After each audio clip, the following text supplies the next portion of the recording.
la pensée et la réflexion.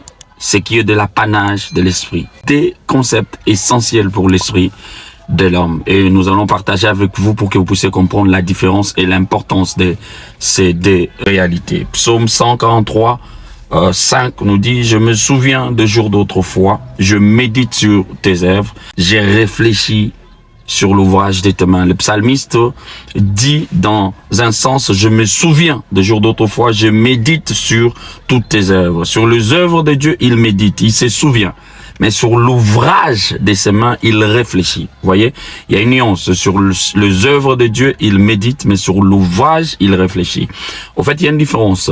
Penser, c'est méditer. Penser, c'est souvenir. Mais réfléchir, c'est se projeter. Car penser, c'est la racine zakar en hébreu. Ce qui veut dire quoi? Ce qui veut dire c'est souvenir. Ce qui veut dire c'est rappeler. Ce qui veut dire se rappeler en mémoire, avoir la mémoire, vous voyez. Et cela est aussi bénéfique. Pourquoi? Parce que c'est un principe qui ramène les bontés de Dieu. Car les bontés de Dieu, il faut s'en rappeler, il faut faire en mémoire, vous voyez.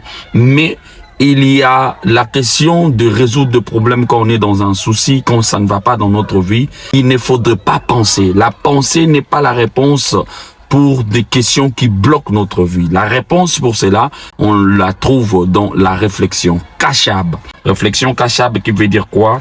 Projeter, inventer, concevoir, innover. Vous voyez, c'est dans ça que l'on peut trouver des réponses. La pensée, elle est là pour nous produire de la sagesse, car la pensée dégage de la sagesse, car on revoit ce qui aurait dû être fait et ce qu'on n'a pas pu faire. Là, il y a la sagesse. Mais quand on veut trouver la réponse sur ce qui nous trouble, notre esprit ne doit pas s'exercer à la pensée, mais à la réflexion.